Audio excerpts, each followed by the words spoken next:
A las viudas nuestras se le está dando menos comida que a las viudas hebreas. Léalo, léalo. Yo estoy parafraseando, pero usted léalo. No es invento mío. Yo no vine aquí para inventar. Hay un problema. No le están dando suficiente comida a las viudas griegas.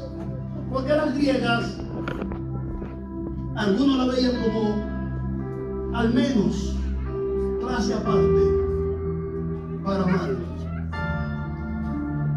Y dice que cuando ellos le informaron a los apóstoles el problema, los apóstoles oraron y luego llamaron a los que pusieron la querella, la queja, y le dijeron: escojan entre ustedes, escogeos entre vosotros. ¿Entre quiénes? Entre los mismos griegos. ¿Alguien tiene la escritura? ¿Ah? Dice: escogeos. ¿Qué dice el pastor Armando? Escogeos, de la parte dice: escogeos entre vosotros a 7 varones. ¿No tiene? ¿Cualidades de esos 7 varones?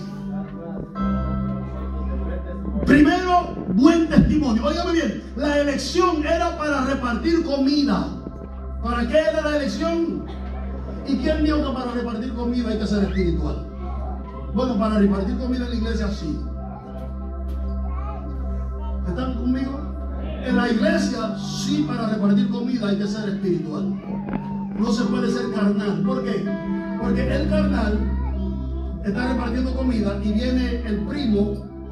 Si le está dando a todos un muslo y un ala, cuando viene el primo le da 2 muslos y posiblemente 2 alas. ¿Sí o no? ¿Sí o no? Parece no se quieren meter en problemas, ¿verdad? No se quieren meter en problemas, saben mucho.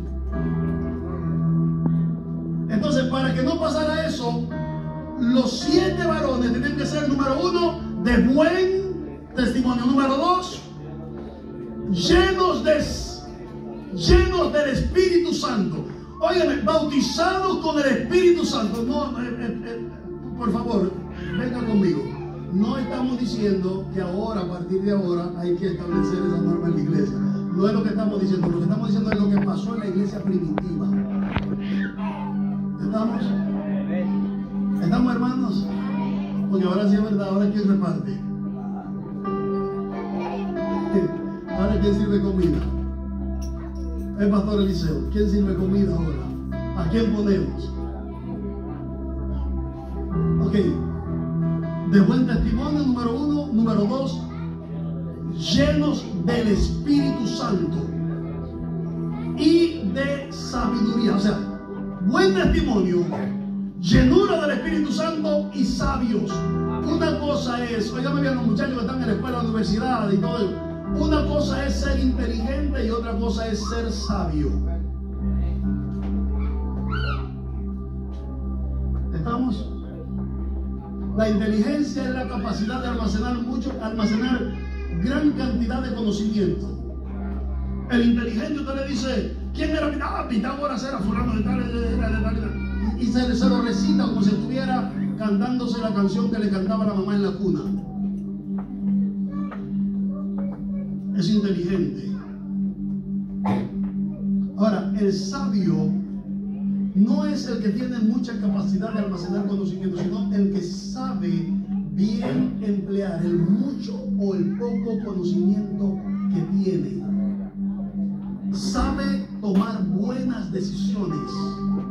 Con razón la Biblia dice que sabio es aquel que sabe salvar su alma. Con razón la Biblia dice que el principio de la sabiduría está en decidir temer a Jehová. Servir a Jehová. ¿Están conmigo, hermanos? Servir a Jehová con devoción. Allí está el principio de la sabiduría. Volvemos acá. Buen testimonio, lleno del Espíritu Santo y sabios. Ok, entonces escogieron un grupo. Mencione los 7 nombres rapidito. Escogieron a Esteban, varón lleno de fe y del Espíritu Santo. A Felipe, a Prócoro, a Nicanor, a Timón, a Parmenas, y a Nicolás, prosélito de Antioquía. Si usted nota, los 7 nombres son nombres griegos. ¿Dónde estaba el problema en la iglesia? Entre los griegos. Entonces, bueno, vamos a la raíz del problema. El problema está entre los griegos. Nombrémosle griegos, que conocen el teje y maneje. ¿Se entiende el término? Que conocen el diario vivir, la jerga, conocen cómo se mueven los griegos. Entonces nombrémosle griegos para que ellos entiendan, porque en el entendimiento hay unidad. Y mire qué cosa, el primero que escogen es Esteban para servir comida, y Esteban fue el primer mártir del evangelio, porque el hombre no se conformaba con servir comida. El hombre, yo creo que estaba moviendo la paila y desesperado por soltar la cuchara para irse a predicar a la calle, a testimoniar, a dar testimonio de Cristo. Y por su testimonio, entonces fue que le dieron muerte a Esteban. Aleluya. Efesios capítulo 4, verso 1 al 3. Efesios 4, verso 1 al 3.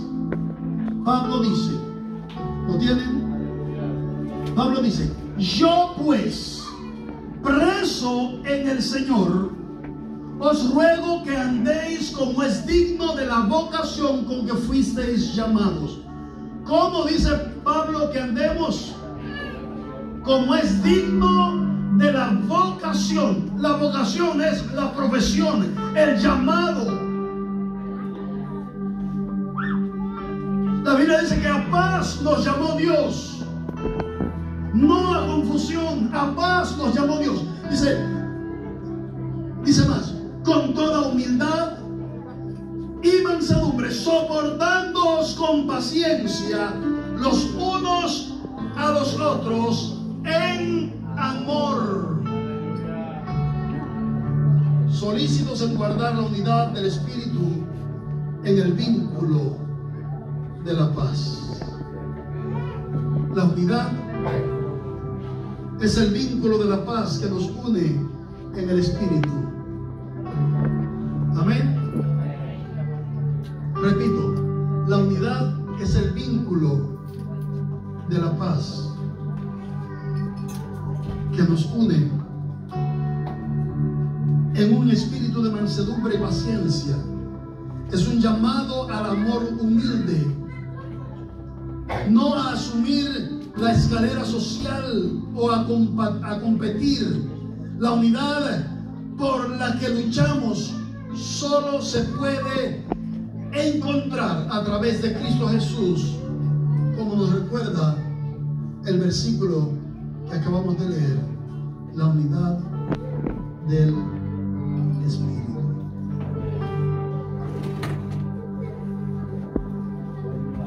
Y yo quiero leer rapidito notas que tengo aquí en mi bosquejo.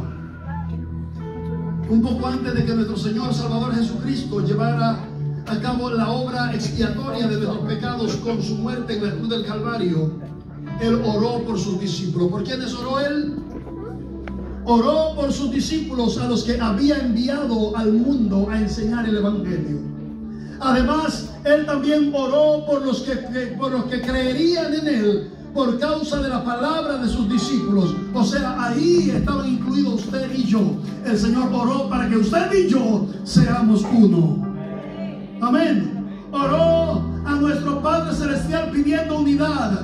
Juan capítulo 17 que leímos, el verso 21 dice: Padre, para que todos sean uno como tú, oh Padre, en mí y yo en ti, que también ellos sean uno en nosotros, para que el mundo crea que tú me enviaste. Y óigame bien, de esa oración de Cristo, esa oración que Cristo hizo un poco antes de comenzar el Vía Crucis, su pasión, un poco antes de ser arrestado, un poco antes de ser llevado al patio de Anás y Caifás, un poco antes de que al amanecer fuera enviado a Herodes, a Pilato, y de aquí para allá, de allá para acá, fuera golpeado, fuera lacerado, fuera herido, fuera desgarrado su cuerpo, cuando le daban esos latigazos. Antes de ello, Jesús oró por la unidad de la iglesia. Y de esa oración aprendemos de qué forma el Padre, o el poder, perdón, del Evangelio obra poderosamente para unirnos. El poder del Evangelio nos une a nuestro Padre Celestial, que es Dios.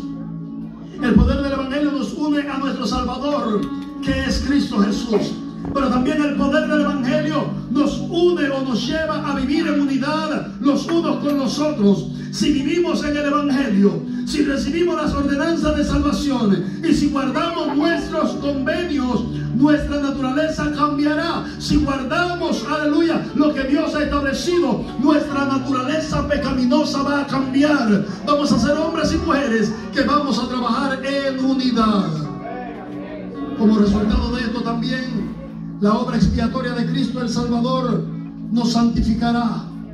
Podremos vivir en unidad como el cuerpo de Cristo y podremos disfrutar de la paz que de Dios en esta vida a medida que nos preparamos para morar para siempre con el Padre, el Hijo y el Espíritu Santo en su gloria eterna.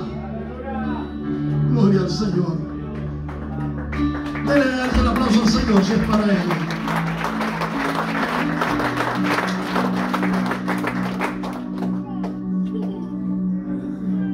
En esta noche lo que estamos tratando de hacer es reiterar el llamado a la unidad a la iglesia. No existe un cristiano autómata. No existe un cristiano autónomo. No existe un cristiano ermitaño.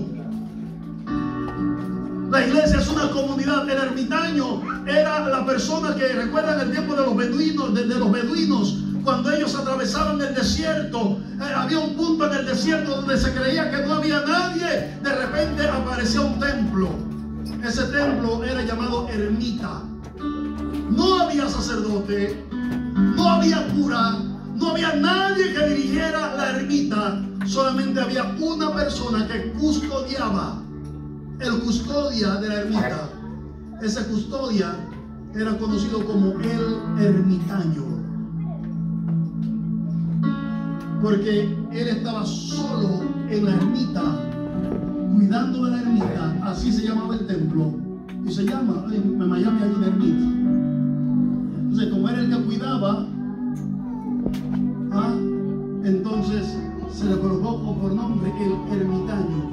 De un tiempo hacia acá, entonces el ermitaño se entiende como una persona solitaria, un lobo solitario, alguien que está apartado, alguien que no se mezcla con nadie, alguien que es antisocial. En el pueblo de Dios, Dios no quiere eso. En el pueblo de Dios, Dios quiere unidad. Amén. No existe un cristiano ermitaño que esté solo, sin necesidad de los demás y sin obligación para con nadie. No, es más, ser llamado cristiano por definición significa ser parte del cuerpo de Cristo, el cual lo es la iglesia. No puede haber un cristiano que no pertenezca a alguna iglesia. Para ser cristiano usted debe ser parte del cuerpo de Cristo, y el cuerpo de Cristo es la iglesia.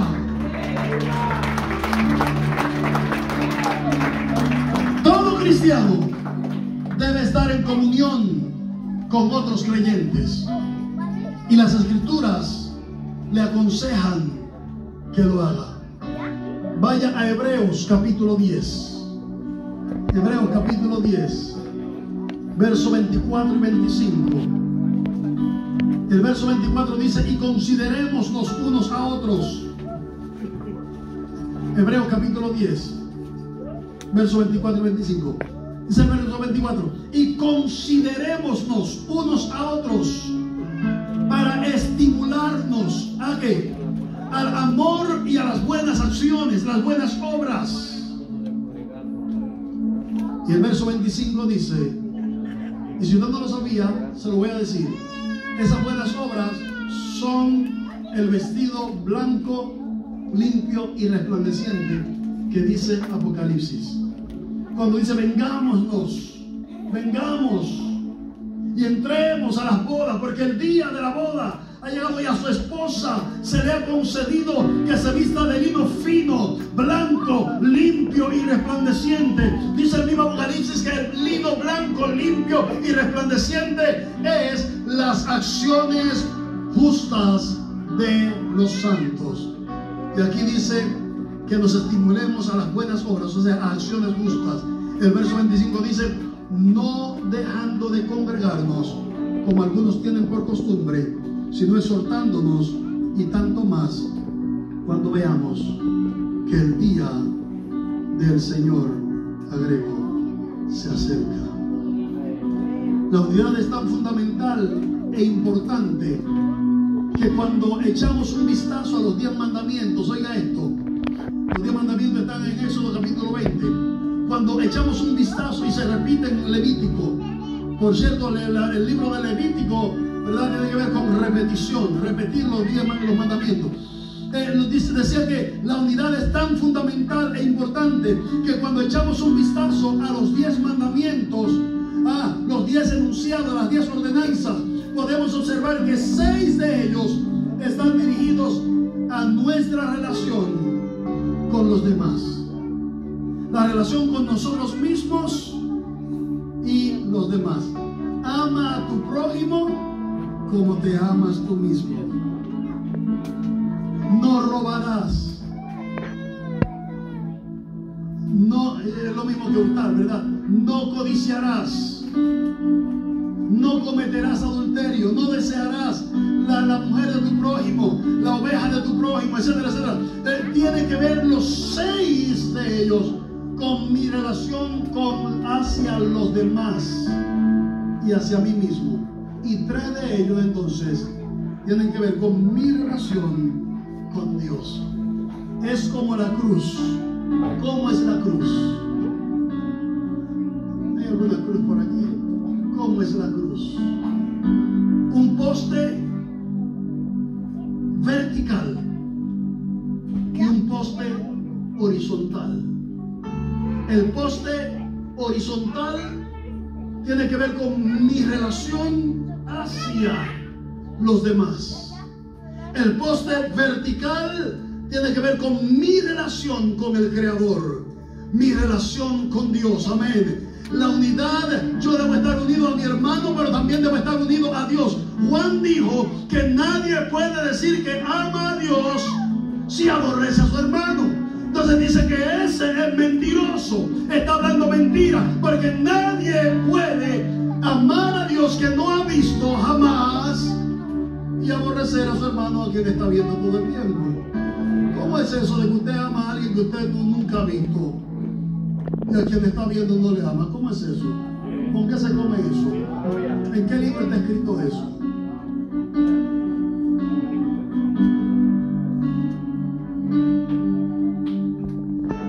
Entonces, en esto de los 10 mandamientos, 6 y 3, 6 y 4, aquí tiene lugar la siguiente pregunta: ¿por qué Dios nos mostraría cómo caminar en amor unos con otros si estuviera perfectamente bien y aceptable que evitásemos relaciones profundas y significantes con los demás? Si las relaciones con los demás no fueran importantes, Dios no tuviera la necesidad de mencionarnos estas cosas. Si la unidad no fuera importante, Él no lo haría. Pero dígame bien, póngase de pie, por favor. Póngase de pie. Dios desea que su pueblo se reúna.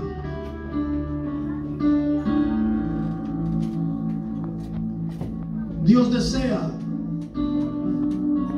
que en su pueblo trabajemos unidos como un solo cuerpo, que es lo que somos. El anhelo de Dios es que nos animemos y que además nos amemos los unos a los otros. En esa oración de Juan capítulo 17, ¿cómo?